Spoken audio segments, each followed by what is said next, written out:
And so you're all staying healthy, obviously. I mean, talk a little bit about what you guys do to work out and that's Friker's. He's all about eating healthy now. Yeah, I'm pretty big into it all. Have you guys have you heard of Bulletproof coffee? So your dad was telling me about that. I think you told me about it. Yeah. So it's coffee with grass-fed butter. Okay.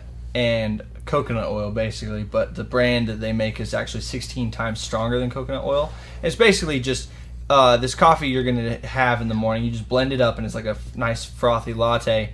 It's delicious, but it's going to give you very healthy fats instead of having like gluten in bread or cereal or oatmeal in the morning. You're just going to have this coffee with healthy fats, and it's very filling. And you can add like collagen protein to it, which is also very good.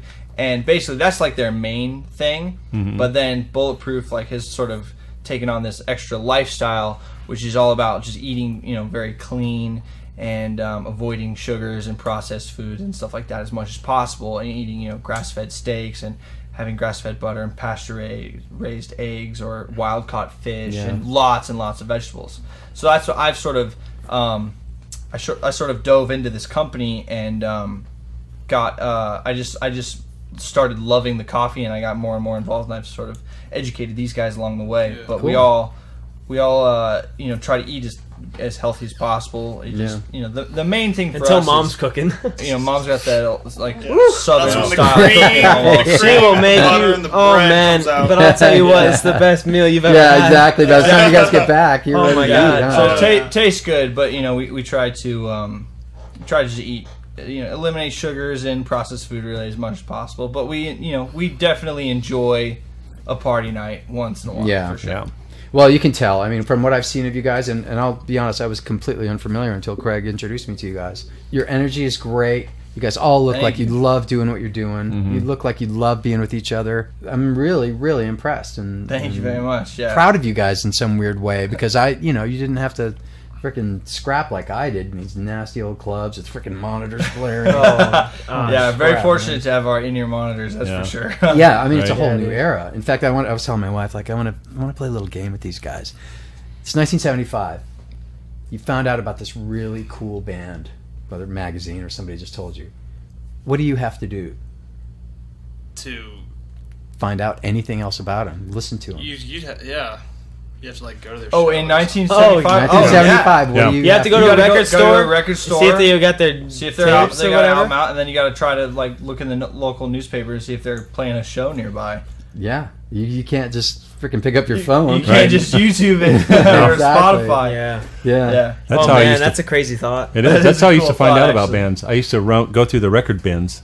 And if I found a cool album that looked cool, the guys are dressed cool, with the cool hair. Yeah. All right, who are these guys? I want to check them out. So I'd buy the album, play it, like it or not, and then go from there. Are they playing anywhere locally, or coming through this town? And that's how I did it. Just album sleeves, basically, and Cream magazine. I mean, it seems like a silly question, but there is a huge freaking gap between you and I. And I love it. I want to explore that, because people are posting on Facebook like, "What is this?"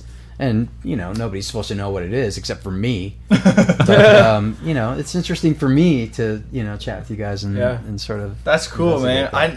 We, just talking about the 70s, we had a pretty big 60s, 70s influence in our second album where Rocky was listening to a lot of Hendrix and Led Zeppelin and sort of passed it along, guys, check out this record and whatnot. But in our album Sometime Last Night actually has a little bit, even Queen, we have that song that's very Queen influenced. But I love that music. Well, I want to get to that. I can't wait to talk about that stuff. So you guys are in LA now. Mm-hmm.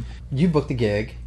I booked the first gig, but then we all came out here. And you all came out, and commercials. So you're settling in, and what takes off first? You guys are getting commercials, TV work? Yeah, it's just kind of like day player kind of stuff where we just go in for a day and kind of make some money so we can survive. But you're still rehearsing and writing the whole time, or have you started writing? We haven't even started playing as a bit. Honestly, we were here for probably 6 months before we started. We were doing random commercials.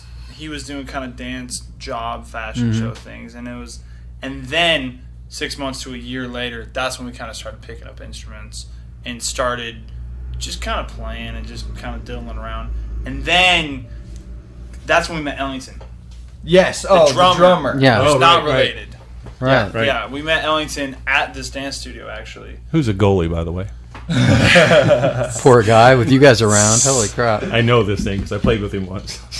So I'm sorry. You met... And we just met him. That's kind of when we started playing together as a band. That's kind of when we were like, oh, okay, we can maybe do something like this. You met him in the first year you were here in LA? Yeah, I think it was probably like in the first 9 months to a year or so. And we met him and we were like... And we found out he played drums, and we didn't really have a drummer at this point. I had just got a bass for my 17th birthday, I think it was 16 or 17. We were like, yo, you want to just come over to the house and like jam and play some songs? No, like he was trying to get out of it because he kind of could play drums.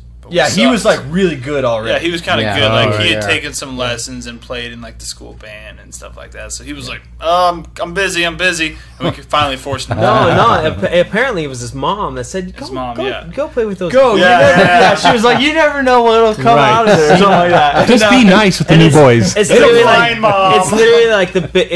like the biggest decision he's ever made. Right. Literally, that one jam session was like, oh my gosh. And mom's going like, how'd that work out for you? Yeah. Since then, we've toured like 5 continents and like 300 shows and shit. That's great. It's hilarious. It's beautiful.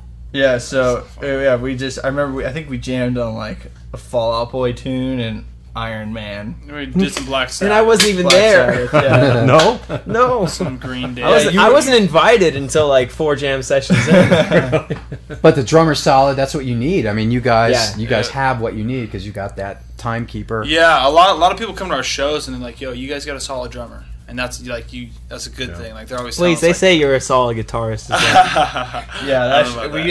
We get. What's funny for being like sort of a pop band, I guess, with like a little bit of rock and roll in there. Like our live show is very rock and roll, but we get a lot of like musician compliments, if you will. Mm-hmm. Like everybody goes on and on about how good of a guitar players is. He just lead and Ross does rhythm, and Ellington being the drums. Like he gets so many compliments. This one guy at our last show was like, if for some reason you guys do not work out as a band, Ellington will be a session drummer and he will be booked every fucking day. Yeah, he was fun to watch. He's got a lot of energy. And I think one of the reasons might be that everybody's listening for backing tracks. Everybody's listening for something that isn't you guys, and it isn't there. True. That's a good point. You guys are all freaking solid players, amazing singers, there's nothing to fault you guys for. Thank you. Yeah, we take a lot of pride in our live show. You can tell. We really take time and really work it out and rehearse it and make sure it's as good as it absolutely can possibly be. Like for us, every show has to be the best R5 show. Yeah. Well, fucking A, man. You guys really sound good. I was really impressed. And you're having fun. And you can just see the fun that you're all having up there. We do have fun. We do, yeah. Thank you. I'm glad you see that. That's a good compliment. Well, it's important. I mean, it projects, so that's what you want. I mean, yeah. We got to have fun so that people watching have fun. Yeah, pretty much.